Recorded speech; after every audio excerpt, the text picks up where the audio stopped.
Hey everyone, welcome to another edition of EGlaze Chronicles. I'm the host EGlaze, Emmanuel Glaze, and I'm happy to be here with a friend of mine, very busy friend these days. And Sorry. I'm happy to say this because the last time I interviewed you, now you're a three-time Emmy winner, and I haven't been able to say that since the last time I interviewed you. Three times Emmy winning, Thank you. Astrid Martinez. Hey Astrid, how are you doing? Hey, Emmanuel. I am doing great. I have to say that despite everything, surviving and taking it one day at a time. Let me start you with this. What have you learned about yourself during this COVID-19 crisis?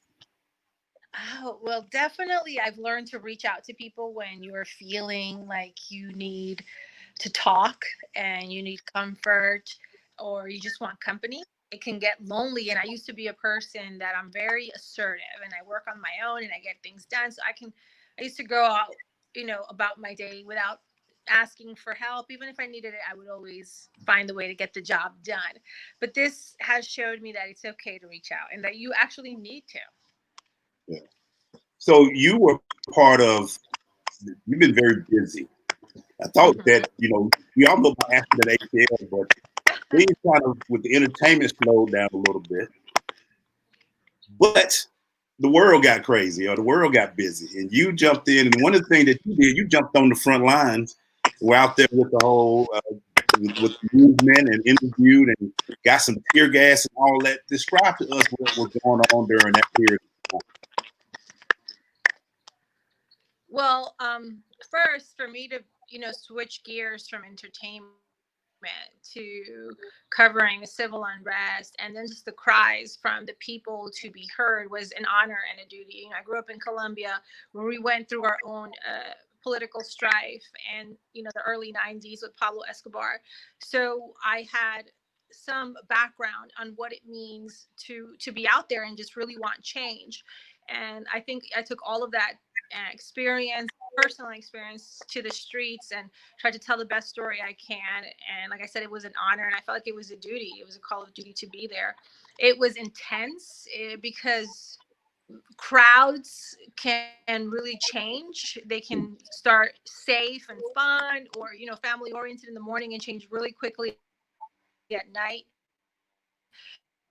to just a little bit more aggressive, depending infiltrates the crowd and what their means, their end goal is. So things changed all the time. You would see the people full of passion and pain, and I would go into my house and I didn't have like an outlet to channel or to release all that energy. So sometimes I just found myself crying often just to release. And then to get back to normal was that took some time. How did you keep it professional?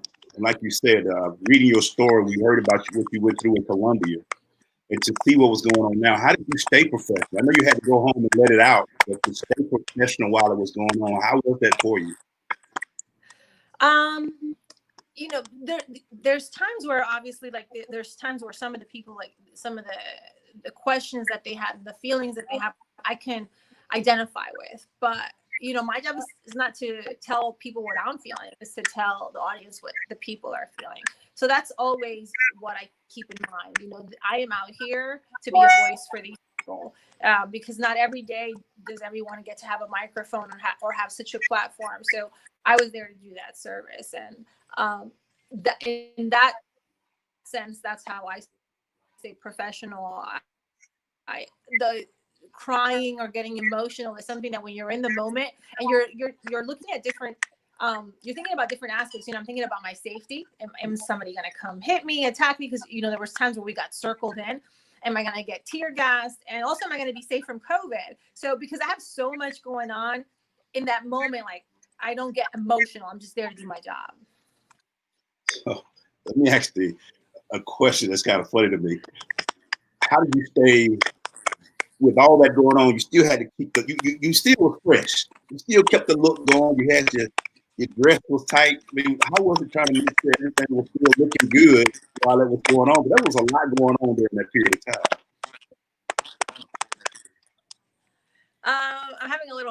had trouble hearing you, but I think I understood what you were asking.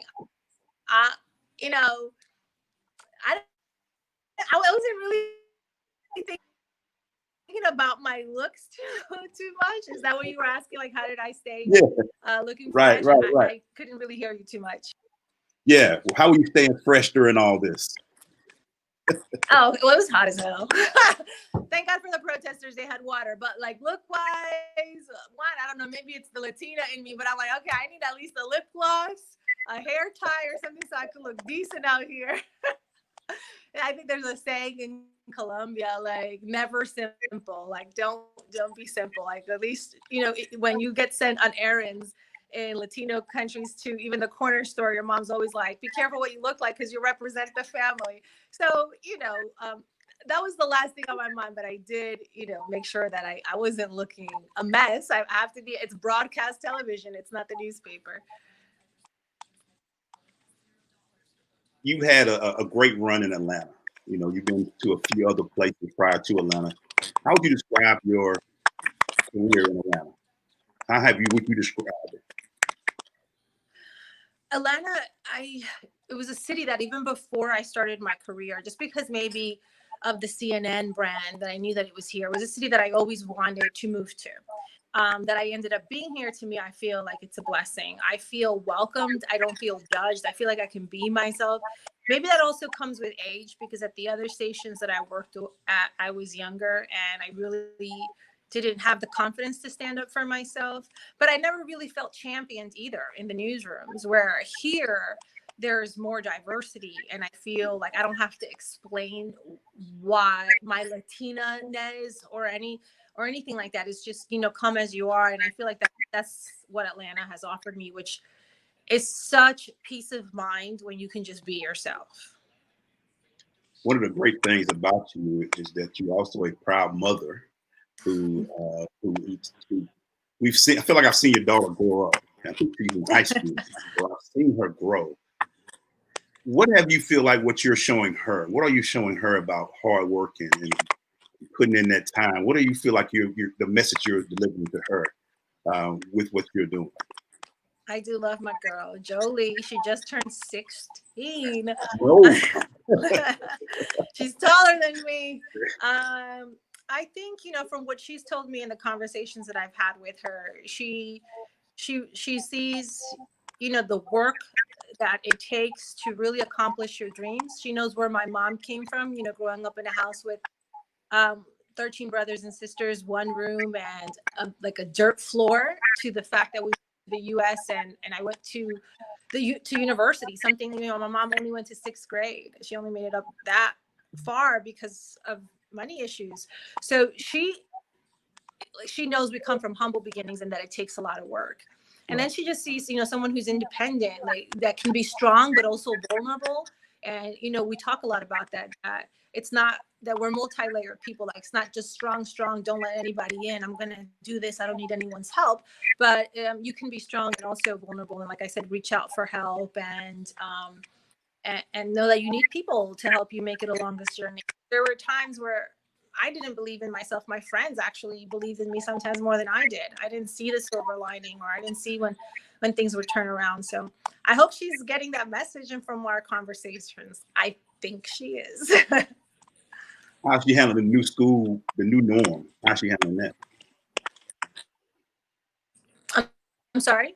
I couldn't hear How's she you. handling the new norm at school? The whole virtual learning and all that. How's she using that? It's hard.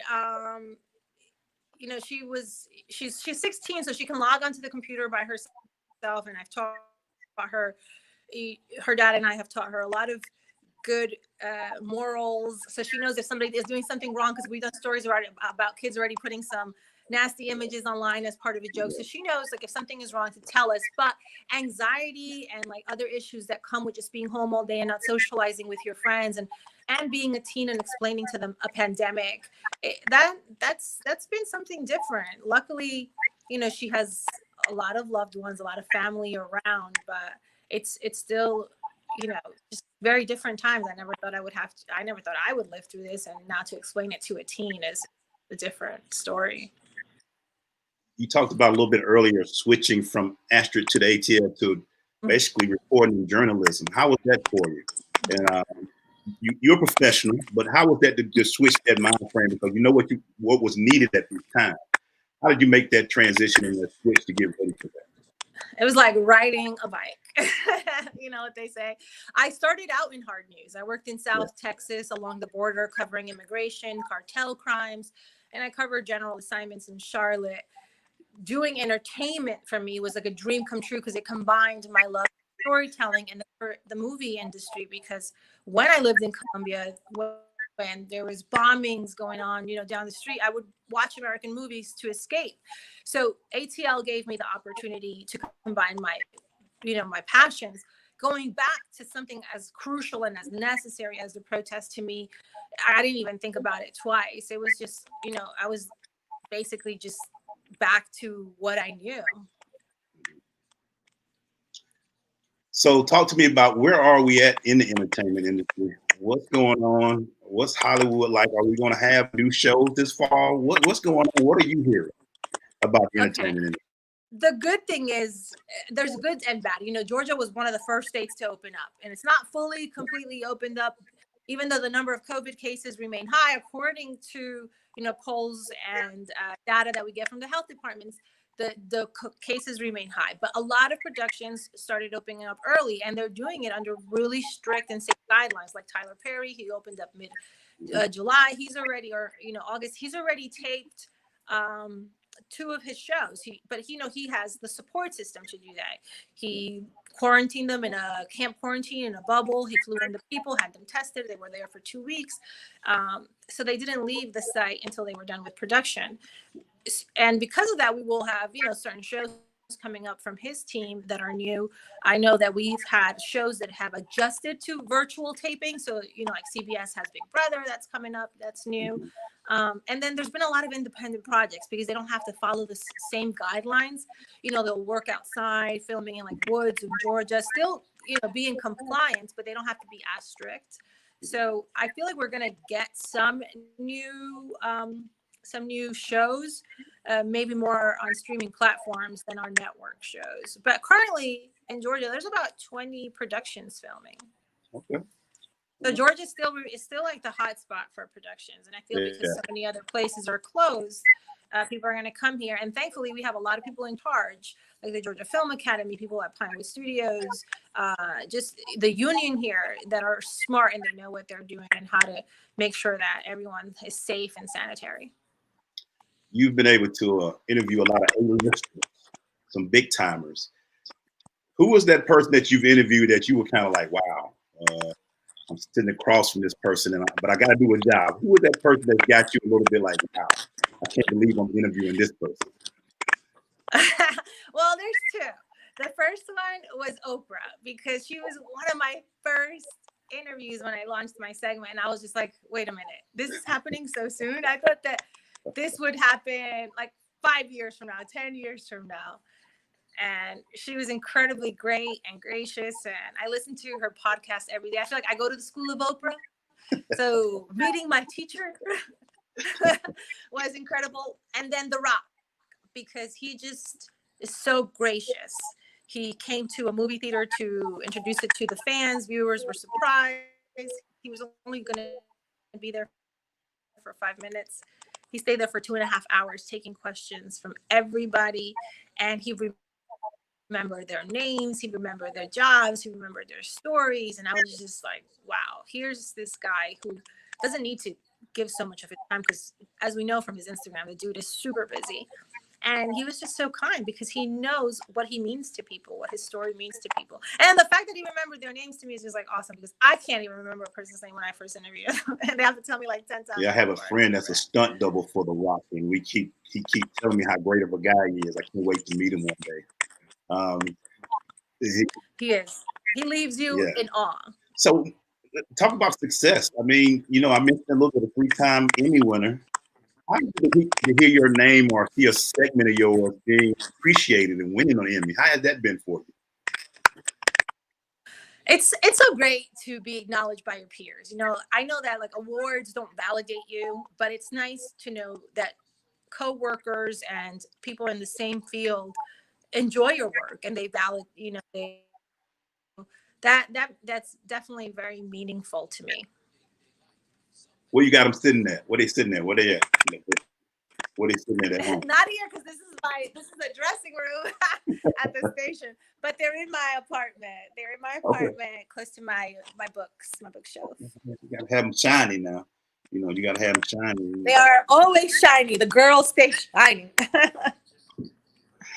And thank you for coming on. Mark Melvin said you need to get me in a movie. I agree with Mark. Can I get in the movie one day if you know anybody? I would love to be as part of it. Did you hear me? If you're ever in a movie, I will interview you. I couldn't hear you that well, but I know if you're ever in a movie, I'll interview you. Okay. All right. But I want to be on one, so be ready.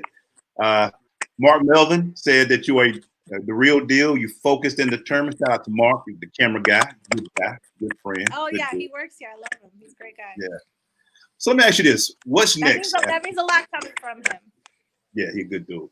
What's next, Astrid? You've done a lot since you've been here. You got your own segment. You're interviewing people. You're doing some great things. I mean, what else? Let me say this before we get to that. How much does it mean to you to be a lady of Latino to do what you do and to put that proud, to put that out there? Because I'm having a trouble hearing you, but if you could repeat that. I know you were talking about like meeting in the Latino community. Yes. How you wear that proud and you stand proud about that? How is that for you, and what do you want to portray when people see you out there? It means so much to me. When I was younger, the crazy thing is I didn't want to be the Latino reporter. I didn't want to be the one that spoke for the entire community, because we're so multifaceted. We're so layered. We come from different places. But now, as I've worked in different places, as I saw that I didn't have someone that had my back or didn't understand me, I realized that it's a responsibility now, and I take it as that. Like, if there's a story that concerns the Latino community, I want to have input on it. Or when people call me and say, "Hey, Astrid, I know you work very closely with the community," and they ask me for my opinion or my guidance, it means a lot, and it carries a lot of weight. And it just means I just want to let people know, other young girls or young boys, that they can achieve anything. Like, my parents were literally, they literally were born in a rural area of Colombia. Small houses, dirt floors, tons of brothers and sisters during a civil war where we were getting bombed and the massacres. And for me to be here, and it's not even like what I make, because that to me is not success, but the fact that I went to college, I'm living out the career that I always wanted to do, is incredible for me to even know like where I came from, how far I got. So I want people to know that they can do it too, in spite of any setback. That's amazing to hear, because in a couple of generations, you've changed and put all that your parents put so much work into this, where now your daughter can grow from this and take it another level. And that's awesome to hear. I think that, and to go back, you said that you had to learn to accept that. What was the biggest thing that was holding you back from accepting that at first? Well, you grow up in a country where everything is set up in a system that makes it seem like Caucasian is what's better. It's the beauty that's best. This is how you get accepted. So it was hard growing into my own skin and saying that those are not the standards that anyone should be meeting. I am a professional if I'm this way, or if I look this way, or if I'm not that tall, or if I, just breaking those notions, those programs that we are sometimes born into, because the society makes it seem that way, that that the Anglo way is the way. So once I saw through all the manipulation of advertisement and community systems and systemic racism, I just grew so much into myself, and I realized, I don't have to hide who I am to assimilate, to move up in corporate America. Actually, by being me, by being totally different, is how I've gained happiness and success. That's awesome. That's awesome. That's awesome. Good to hear. So what's next for Astrid? What can we look forward to? Oh, gosh, I don't know. Like professionally, I'm dreaming big. I mean, I love Atlanta for sure. I would love to have a bigger platform to talk about issues that I love, like inequity, to fix that, to talk about, social issues, women's issues. I love local news. If I can combine my community with a bigger platform, to me, it would be great. And just, keep enjoying what I'm doing in the moment, because it's always important to live in the moment. You can have dreams, but live for today. Enjoy my family, the fact that we're safe, that, we've been able to see each other here and there through this, because that was the hard part too, like feeling like my family was so far and being lonely. So now it's just, enjoying the good things. They're healthy, they're safe, I have a job, and I'm in a community I love. Last question. How would you define the Astrid Martinez brand? The brand, like You're me, a brand now. segment, right? You're a brand. Astrid ATL. You're a brand. Oh, well, I think the brand goes with me. I'm passionate. I'm spicy. I'm a woman. So I've already grown into, who I am. I'm loving who I'm becoming. So, and I feel like I'm authentic and relatable. And I think that's what my brand is. And I think that's why my segment has flourished. There it is. What can they find you at, Astrid? You could find me CBS 46. I come on at 4 o'clock and 5 o'clock in the newscast, 9 p.m. on Peachtree TV. On social media, it's Astrid TV1 on Twitter and on Instagram. There it is. The hardest work I know. Oh, you're so sweet. No way. Hardest worker. Thank you so much, Astrid. Thank you, Manuel. Thank you, guys. Sorry I was late, but I was covering news and then I had to rush here from the freaking thunderstorm. It's bad out there. It was bad out there, so I understand. It was. Literally, I was live at 6:17 and at 6:20, sky opened up. It came down pretty hard. Thank you. I appreciate it.